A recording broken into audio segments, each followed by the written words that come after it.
The story begins in the city of Dublin.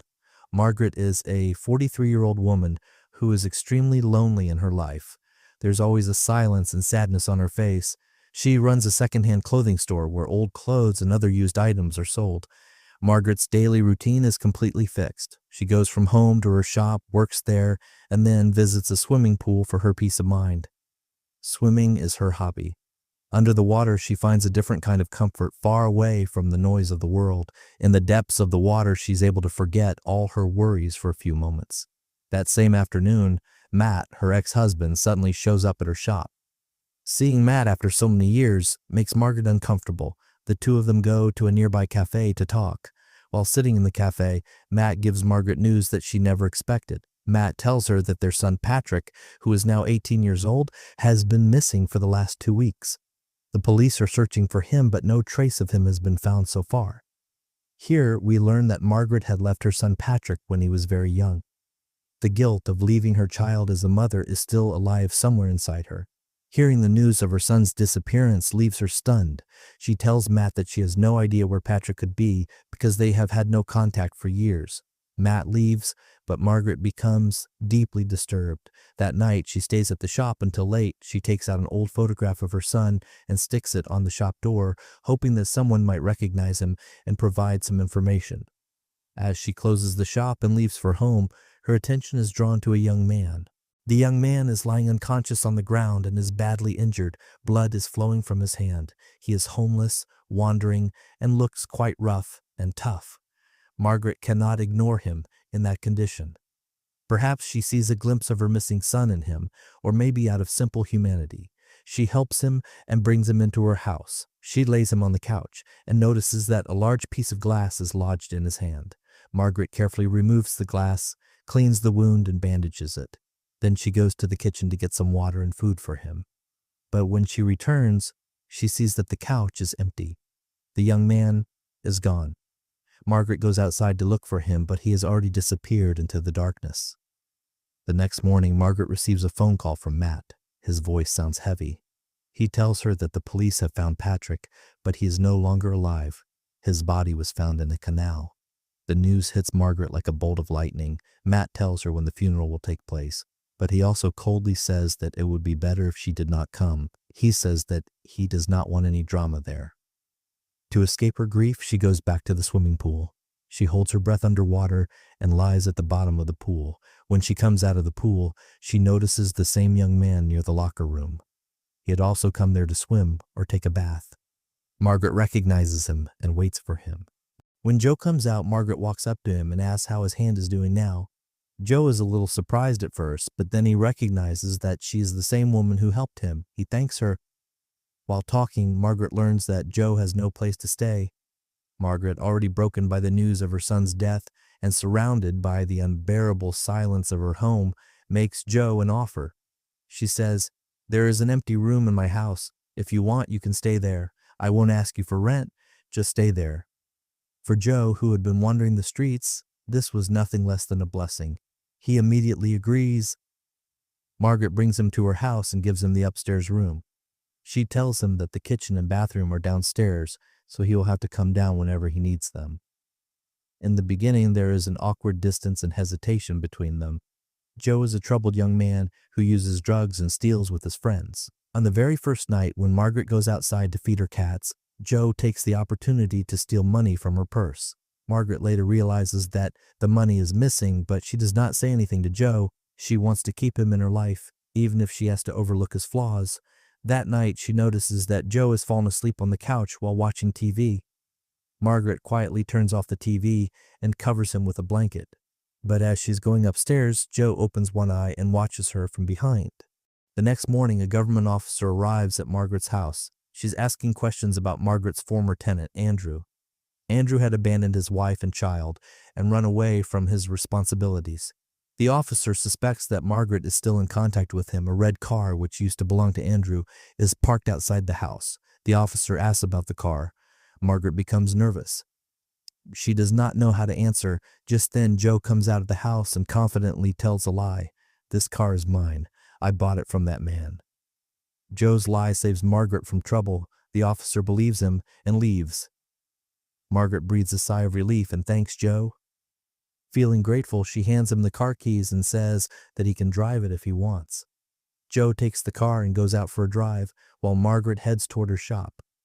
When Margaret returns home from the shop, she sees Joe smoking a cigarette inside the house. Seeing this, Margaret becomes slightly annoyed and tells him not to smoke indoors. After that, she goes into the kitchen, pours herself a drink, and brings a bottle for Joe as well. Then the two of them sit outside and drink together. Slowly, they begin opening up to each other. Laughing, Joe starts teaching Margaret how to smoke a cigarette. Margaret hesitates at first, but then she starts smoking as well. In that moment, it feels as though someone has reached through her loneliness after many years. During their conversation, Margaret notices Joe's hand, the same hand whose wound she had treated. The wound had now almost completely healed. She gently begins stroking his hand, and in return, Joe softly strokes her hand with his own. In that silent moment, it feels as if two broken people are trying to gather the scattered pieces of each other. Then Margaret asks him, "Don't you have any parents or siblings?" In a quiet voice, Joe replies, "I do, but I don't live in that house. I left a long time ago." To lighten the mood, Margaret changes the subject and asks, "Do you know how to swim?" Joe shakes his head because he does not know how to swim. Margaret starts teaching him how to swim, and in the pool, she teaches him how to float and move through the water. She supports his body and holds his hands while showing him how to make swimming strokes. This physical contact in the water gives their relationship a new direction. For Margaret, it is like a mother teaching her child. But for Joe, that touch means something entirely different. Suddenly, Joe happily lifts her into his arms as if they are playing a game. Their laughter grows, and they become closer. One day, Joe asks Margaret to go for a drive with him. The two of them travel to the seaside far away from the city. There they have fun in the water.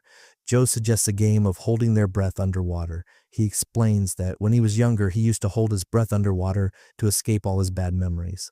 And for him, Margaret does the same.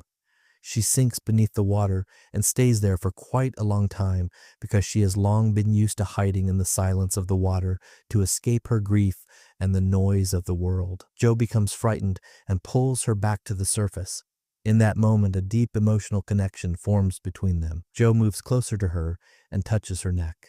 The touch is deeply personal. Margaret understands everything but remains silent because she sees both her son and a cure for her loneliness in Joe.